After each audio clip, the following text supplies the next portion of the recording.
নবী আমাদের বাবা সাইয়েদেনা আদম আলাইহিস সালাতু ওয়াস সালামকে আল্লাহ রাব্বুল আলামিন সৃষ্টি করার পরে ফেরেশতাদের সামনে উপস্থাপনা করলেন। এরপরে আল্লাহ রাব্বুল আলামিন বললেন, ও আমার ফেরেশতারা, তোমরা সবাই আদমকে সাজদা করো। সবাই সাজদা করলো, ইল্লা ইবলিস, একজন সাজদা করলো না, তার নাম মিস্টার ইবলিস। আল্লাহ বললেন, কি রে ইবলিস, তুই কেন সাজদা করলি না?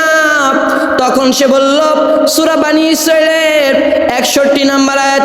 তখন সে বলল, ক্বালা আসজুদু লিমান খালাকাতা তিনা। তখন সে বলল, ও আল্লাহ, আমি কেন আদমকে সেজদা করব? সে তো কাদা মাটি থেকে তৈরি। সে আরো বলেছিল সূরা সাদের 38 নম্বর সূরা 76 নম্বর আয়াত। তখন সে বলেছিল, ক্বালা আনা খায়রুম মিনহু খালাকাতানি মিন নারিন ওয়া খালাকাতাহু মিন তিন। তখন সে বলেছিল, আল্লাহ, আমি কেন তাকে সেজদা করব? তাকে তো আপনি মাটি থেকে সৃষ্টি করেছেন, আর আপনি তো আমাকে আগুন থেকে সৃষ্টি করেছেন। আগুন তো ঊর্ধ্বমুখী আর মাটি তো নিম্নমুখী, আমি কেন তাকে সেজদা করব? আনা খায়রুম মিন, আমি তার চাইতে উত্তম। তখন সে আল্লাহর আদেশ লঙ্ঘন করলো, অমান্য করলো। তখন রব্বুল আলামিন বললেন, ক্বালা ফাখরুজ মিনহা ফাইন্নাকা রাজিম। রব্বুল আলামিন বলল, তুই এখান থেকে বিতাড়িত, তুই এখান থেকে বের হয়ে যা, এখানে থাকার কোনো অধিকার তোর নাই, তুই জান্নাত থেকে বিতাড়িত হয়ে যা। সে রব্বুল আলামিন আরো বলল, ওয়া ইন্না আলাইকা লাআতানি ইলা ইয়াউমিদ্দিন। রব্বুল আলামিন বলল, তোর প্রতি আমার কিয়ামত দিবস পর্যন্ত, বিচার দিবস পর্যন্ত তোর প্রতি আমার লানত, তোর প্রতি আমার অভিশাপ। তখন ইবলিস একটা আবেদন করলো, আল্লাহ, ও আল্লাহ, আপনি তো আমাকে বের করে দিলেন, আমার একটা আবেদন আছে। আল্লাহ বললেন, কি আবেদন ইবলিস? ইবলিস তখন বলল, ক্বালা আনযিরনি ইলা ইয়াউমি ইউবআসুন।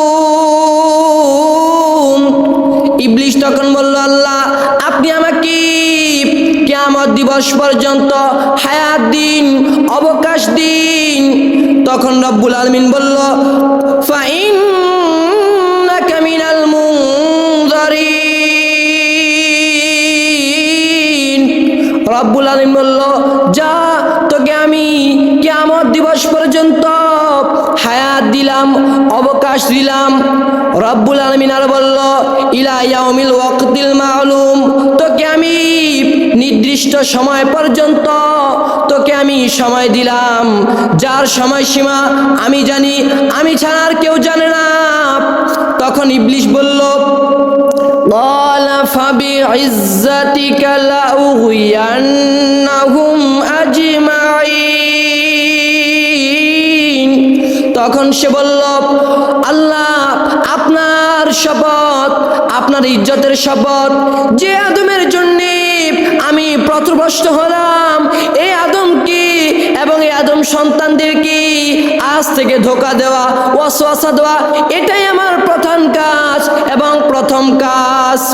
সে আরো বলেছিল সূরা আরাফের 16 নম্বর আয়াতে রব্বুল আলামিন বলছে, সে বলেছিল, ক্বালা ফাবিমা আগওয়াইতানি লাআকউদান্না লাহুম সিরাতাকাল মুস্তাকিম।